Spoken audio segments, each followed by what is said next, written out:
Assalamualaikum warahmatullahi wabarakatuh. Bagaimana kabarnya anak-anak kelas 4? Semoga kalian masih dalam keadaan sehat dan tetap semangat walaupun kita sudah mau belajar dari rumah itu hampir 1 tahun. Tak lupa untuk selalu menjaga kesehatan dengan cara 3M. M yang pertama adalah selalu memakai masker ketika kalian di luar rumah atau banyak kerumunan orang. Kemudian sering mencuci tangan dan selalu menjaga jarak ketika kalian berada di tempat yang banyak orang yang berkerumun.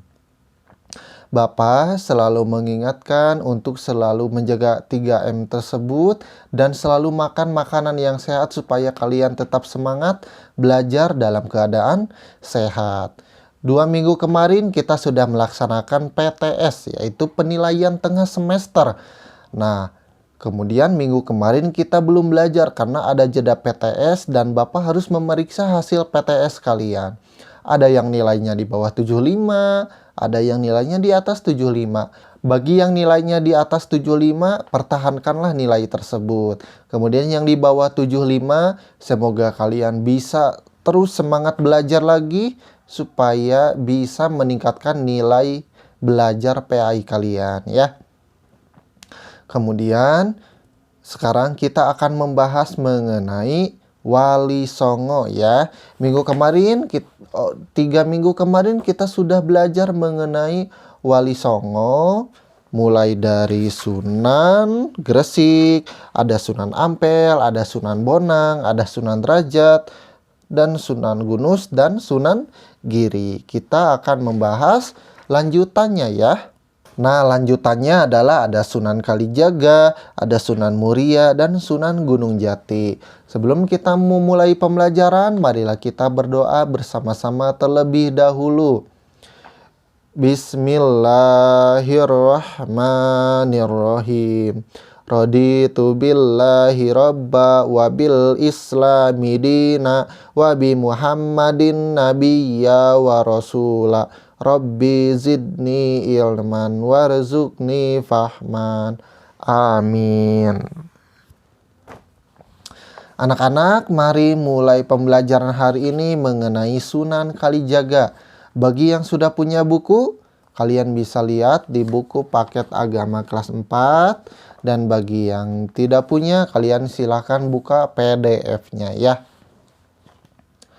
Kita akan mulai dari Sunan Kalijaga. Oh iya, halamannya 112 ya.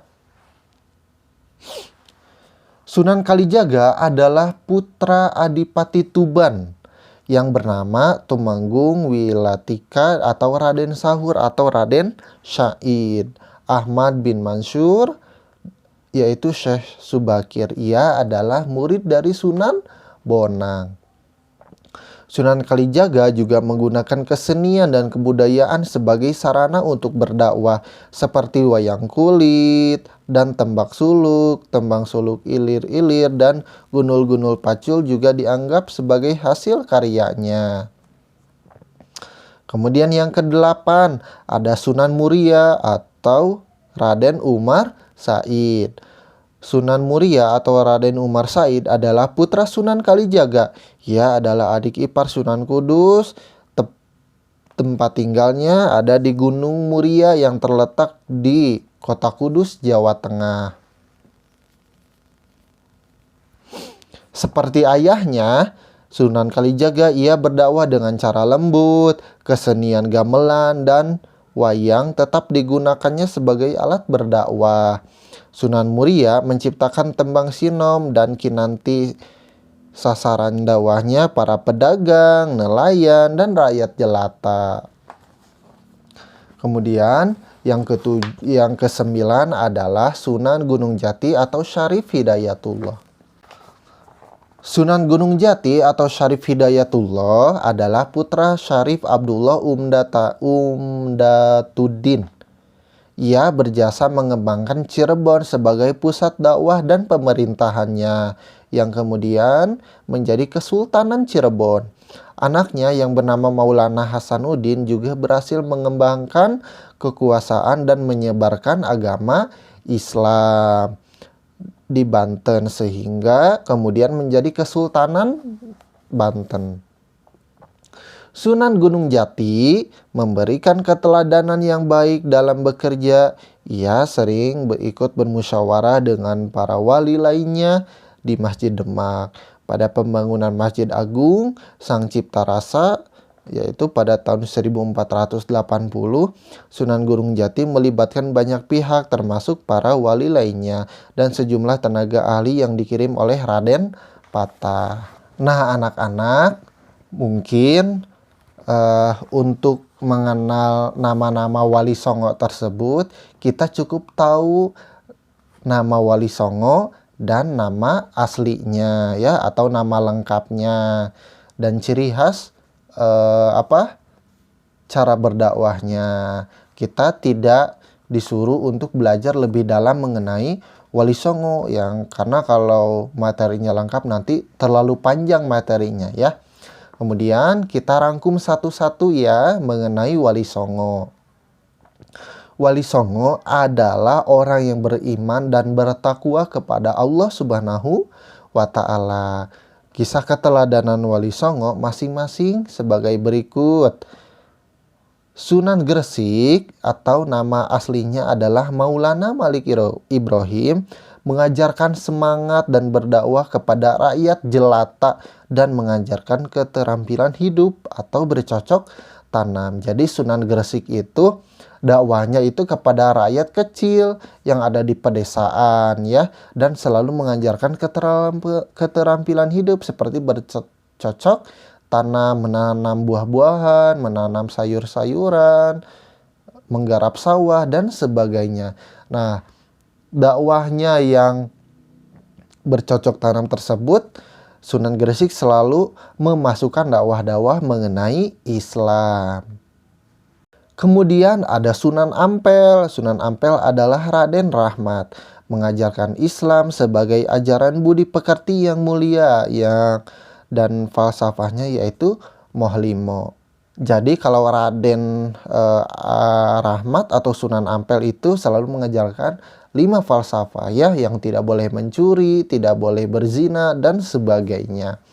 Kemudian yang selanjutnya ada Sunan Bonang atau nama aslinya adalah Mahdum Ibrahim, mengajarkan Islamnya sebagai. Kemudian selanjutnya ada Sunan Bonang yaitu Mahdum Ibrahim, mengajarkan sikap bijak dalam berdakwah dengan ikut berkesenian bersama rakyat. Jadi kalau Sunan Bonang itu selalu ikut dalam kesenian masyarakat. Kalau masyarakatnya senang wayang, Sunan Bonang selalu ikut. Kalau ikutnya kesenian musik, Sunan Bonang juga ikut ya. Tapi tidak lupa untuk selalu memasukkan ajaran Islam. Kemudian ada Sunan Derajat dengan memberikan keteladanan sikap-sikap terpuji dalam berdakwah. Selain itu, beliau juga ikut berkesenian bersama rakyat. Jadi bukan hanya Sunan Bonang, yakni Sunan Derajat juga selalu ikut kesenian masyarakat. Kemudian ada Sunan Kudus. Selain berdakwah, ia juga memperhatikan penggunaan teknologi atau arsitektur yang ada, termasuk pembangunan Masjid Menara Kudus. Dan Masjid Menara Kudus itu salah satu masjid tertua yang ada di Indonesia. Sampai sekarang masih utuh ya. Kemudian ada Sunan Giri, mengajarkan semangat dakwahnya yang tinggi. Selain itu, beliau juga menciptakan tembang Islami untuk dolanan anak-anak ya. Kemudian ada Sunan Kalijaga, berdakwah menggunakan kesenian dan kebudayaan rakyat setempat, yaitu melalui wayang kulit dan tembang suluk. Jadi kalau Sunan Kalijaga itu selalu menggunakan wayang kulit dalam berdakwahnya ya. Tahu wayang kulit ya, yang selalu dimainkan oleh dalang. Kemudian ada Sunan Muria atau Sunan Raden Umar Said, juga menggunakan kesenian gamelan dan wayang sebagai sarana dakwah ya. Kalau Sunan Muria itu menggunakan alat musik kesenian yaitu gamelan ya. Apa itu gamelan? Yaitu alat musik ya. Kalian bisa cari di Google mengenai gamelan. Kemudian yang terakhir ada Sunan Gunung Jati atau Syarif Hidayatullah, memberikan keteladanan yang baik dalam bekerja. Ia juga sering bermusyawarah dengan orang lain. Anak-anak, jadi itulah mengenai 9 wali atau wali songo. Mudah-mudahan dengan belajar kali ini kalian bisa tetap semangat dan hafal mengenai nama-nama wali songo tersebut. Nah, mari kita sebutkan nama-nama wali songo ya dari awal sampai akhir. Yang pertama ada Sunan Gresik.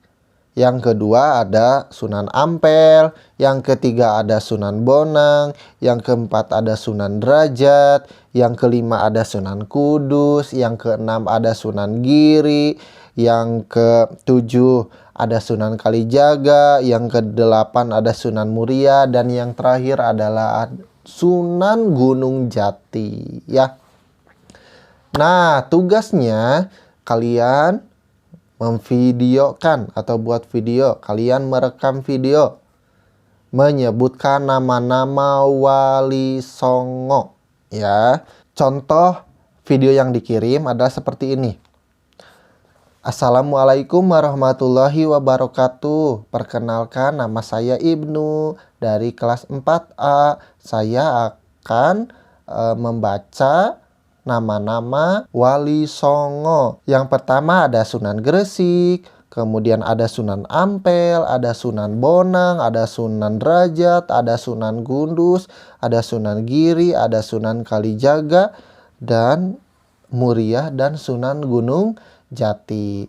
Terima kasih atas perhatiannya. Wassalamualaikum warahmatullahi wabarakatuh. Nah, itu adalah contoh tugasnya ya, dikirim melalui WhatsApp Pak Ibnu. Kemudian selain tugas mengirimkan video, ada satu lagi tugasnya, yaitu mengerjakan tugas halaman 155 ya.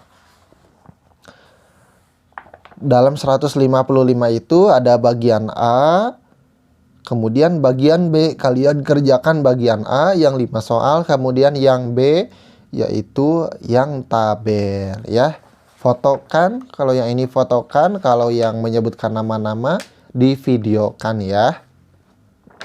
Mungkin itu saja yang bisa Bapak sampaikan. Mohon maaf bila banyak kekurangan baik dalam penyampaian maupun dalam video yang Bapak buat. Mudah-mudahan apa yang kalian pelajari hari ini bermanfaat untuk kita semua. Dan anak-anak, ini adalah materi terakhir di kelas 4. Untuk itu selanjutnya kalian akan selalu mengisi soal untuk memperbaiki nilai yang masih kurang, dan yang masih merah tugasnya Bapak kasih kesempatan untuk mengirimkan tugasnya yang belum. Mungkin itu saja yang bisa Bapak sampaikan. Mohon maaf bila banyak kekurangan. Sebelum mengakhiri pembelajaran hari ini, marilah kita berdoa bersama-sama terlebih dahulu. Bismillahirrahmanirrahim. Subhanaka Allahumma wa bihamdika asyhadu alla ilaha illa anta astaghfiruka wa atubu ilaik. Wassalamualaikum warahmatullahi wabarakatuh.